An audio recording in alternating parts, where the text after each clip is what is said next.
औरतों के साथ खड़ी होती हूँ जिनके साथ नाइंसाफी हुई। इंसाफ हो गया है और मैं बहुत खुश हूँ। हम भी बहुत खुश हैं।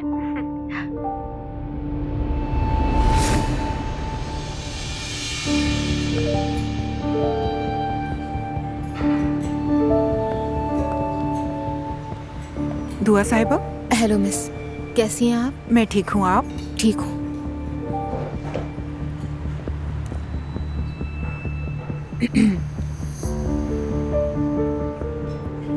हमने फोन पर बात तो की थी मगर तफसील सुनना चाहती हूँ आपसे। बस समझ नहीं आ रहा कहाँ से शुरू करूँ।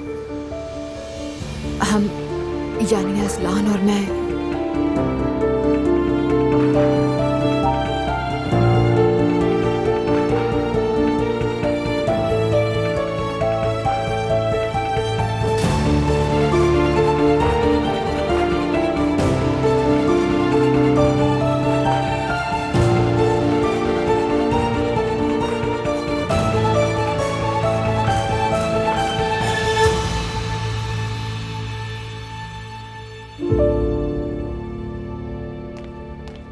मुझे एक पल के लिए सुकून नहीं है जुल्कर। अम्मी, आप कमरे में जाकर आराम कर लीजिए। मेरा ब्लड प्रेशर आसमान को छू रहा है। दुआ कहाँ है? वो बाहर गई हैं। कहाँ गई है? मैंने पूछा नहीं। और नायला? वो भी गई हैं। हर एक अपनी मर्जी चला रहा है इस घर में, देख रहे हो ना तुम। अम्मी, आप परेशान मत हो। ठीक है, मैं जवेरिया का ख्याल रखती हूँ, तुम जाकर काम देखो अपनी। दुआ साहिबा नाराज हो जाएंगी। दुआ क्यों नाराज होगी, और चाहे हो भी जाए मुझे कोई परवाह नहीं। मैं अपनी पोती का ख्याल खुद रखूंगी। बस हाथ धोकर आती हूँ भी।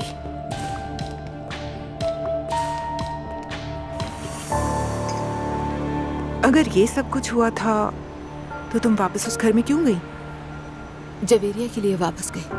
आखिरकार तुम उस घर में वापस चली ही गई। मुझे जाना ही पड़ा।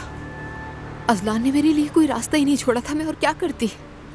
मगर अदालत तुम्हारी मजबूरी नहीं सुनती दुआ। उस घर में वापस जाकर तुमने पुराना केस खुद ही खत्म कर दिया। अब हमें तुम्हारे लिए नया केस खोलना पड़ेगा।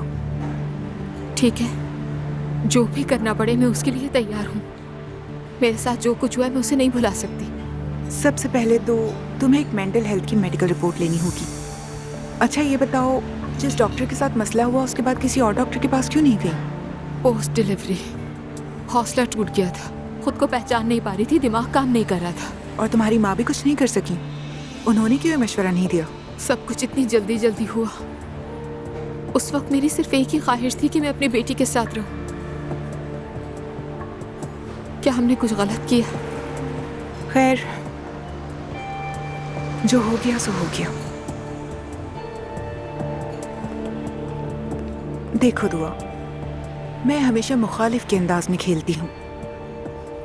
उसे उसके लहजे में ही जवाब दूंगी। अच्छा, मान लिया हमने रिपोर्ट ले ली, उसके बाद क्या करना होगा? फौरन केस ओपन कर सकते हैं, लेकिन तुम उसी घर में रहती हो। केस फाइल होते ही तुम्हें समन मिल जाएगा। ये बात छुपाई नहीं जा सकती। तुम्हें अपने शौहर का आईना बनना होगा दुआ। जो वो करता है तुम भी वही करो। जितने हो सके उसके खिलाफ सबूत जमा करो। ठीक है, कर लूंगी।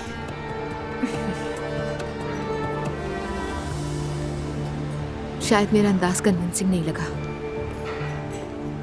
सिर्फ सोचने और अमल करने में फर्क होता है। बुरा ना मानना, लेकिन मैं लोगों को जांचने लगी हूँ। बज़ाहिर तुम ज्यादा सख्त मिजाज नजर नहीं आती,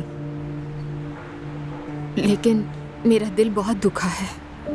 समझती हूँ। तुम पर जो गुजरी वो मामूली बात नहीं है। देखिए, मैं बस ये चाहती हूँ कि अपनी बेटी के साथ एक पुरसुकून जिंदगी गुजारूं। देखो, तुम जिस जिंदगी का ख्वाब देख रही हो उसमें तुम्हारा शौहर हमेशा मौजूद रहेगा। ये बात जहन में रखोगी तो तुम्हारा दुख कम होगा। वो उस बच्ची का बाप है। तुम्हारे ना चाहते हुए भी तुम्हें उससे मिलना पड़ेगा। और जितना मैं समझ पाई हूँ, वो तुम्हें इतनी आसानी से छोड़ने वाला नहीं है, बिल्कुल भी।